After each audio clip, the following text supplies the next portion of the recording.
السلام عليكم ورحمة الله وبركاته، ازيكم يا حبايبي عاملين ايه؟ يا رب تكونوا بخير. معكم احمد من قناة بيت العيلة، برحب بكل اللي بيتابعونا على قناة بيت العيلة. ان شاء الله النهارده هنعمل مع بعض نسكالوب بانيه او البوفتيك او اللحمة البانيه.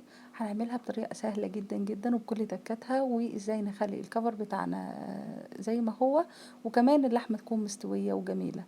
هنجيب لحمة ستيك، لحمة بوفتيك اللي هي بتقطع من الفخدة مثلا، وهنجيبها من عند الجزار بالشكل ده، وهنبتدي ندقدق عليها بالشكل ده بشاكوش. ما عندكش شاكوش من تحت هتجيبيها بايد الهون مثلا، او بأي حاجه تقيله عندك خفيف، يعني حاجه تعرفي تدقي بيها. خلاص. هنعملها بالشكل ده علشان خاطر بس ما نقطعهاش، يعني نضغط عليها نفردها علشان خاطر تستوي بسرعه معانا. تمام. وفي نفس الوقت علشان خاطر الانسجه بتاعتها تدخل في بعضها وتشرب من التتبيله. تمام كده بالشكل ده. خلاص. وهجيب دي بصلاية كبيرة. تمام. صفيتها بالشكل ده. خلاص. واحط عليها معلقتين كبار خل. خلاص بالشكل ده. وهبتدي بقى انزل بالتتبيلة بتاعتي. دي توابل اللحمة، وهحط سكر وملح. خلاص. وهحط توم باودر حاجة بسيطة، واحط كاتشب ده اختياري، مش عايزة كاتشب تقدري تحطي معجون طماطم حاجة بسيطة برضو. خلاص. انا مبقولش لا معلقة ولا اي حاجة، ده انا بعمل بمعلقة شاي صغيرة. خلاص. واحط الملح بتاعي، واحط شويه شطه صغيره خالص عشان خاطر برضو ايه، للي عايزه سبايسي، وشويه فلفل اسود. تمام. كل حاجه رشه.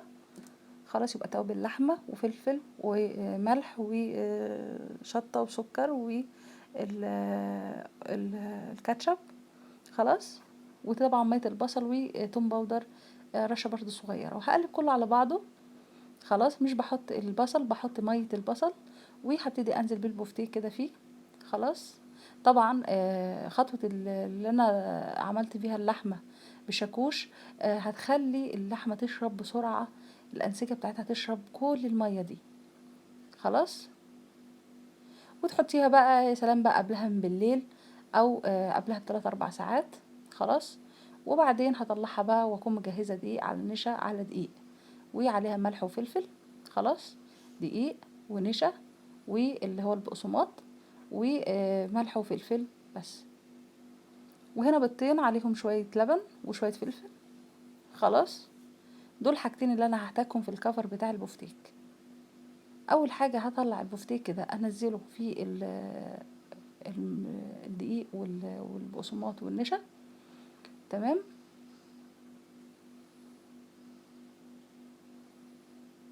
الخطوة دي مهمة علشان خاطر الكفر فعلا يفضل متماسك، وفي نفس الوقت بتدي طعم حلو قوي. وبعدين انزل بيها بالبيض اللي هو عليه لبن. اللبن بيديله طراوة وبيخليه من جوه طري وجميل جدا، وبيخلي اللحم مستوية وطعمها حلو. خلاص. والفلفل طبعا علشان خاطر الزفارة، انا حاطه فلفل وملح على الدقيق، وحاطه فلفل وملح على البيض، بس طبعا حاجات خفيفة. واضغط عليه كويس جدا جدا. تمام. اشربه كده في كل حتة.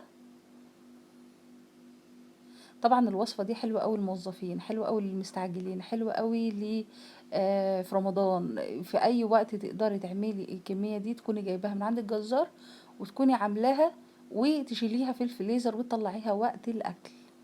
خلاص. انا جايبه حتى الطبق اهوت التلاجة، وحطيت ايه عليه على طول علشان خاطر انا هحطها في الفريزر.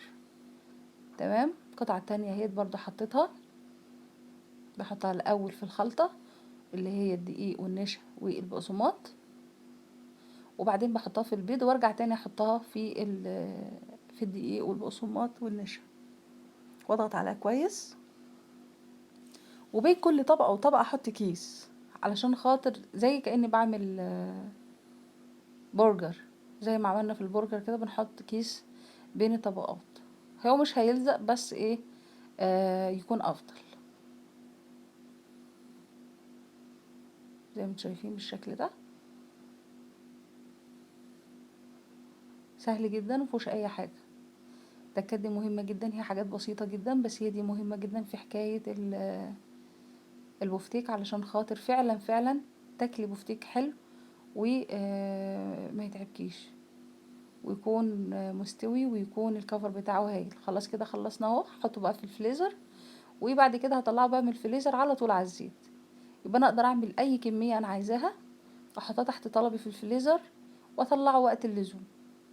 انا جايه مستعجله في يوم، انا مش فاضيه في يوم، تعبانه، ما عنديش وقت اعمل اكل، تقدري تطلعي وتعملي على طول الاكل. زي ما عملنا قبل كده برضو البانيه الفراخ مع بعض، وخليناه برضو تحت ايدينا في الفريزر ومعمول وجاهز. والبرجر نفس الكلام. دي من الوجبات اللي هي سهلة جدا وبتتعمل معانا بمنتهى السهولة. شايفين الكفر ما شاء الله ولا حاجة نزلت في الزيت، والكفر بتاعه جميل جدا، محتفظ بيه ومقرمش من بره وطري من جوه وجميل، ولحم مستوية جدا. تمام. المكرونه اللي انا عاملاها دي يا جماعه انا مش بسلقها، انا بعملها مكرونه كده على بعضها، مش بسلقها خالص. هبقى اعملها لكم ان شاء الله مع بعض. يا رب تكون الوصفه عجبتكم. ان شاء الله انتظرونا في حلقه جديده ووصفه جديده، والسلام عليكم ورحمه الله وبركاته.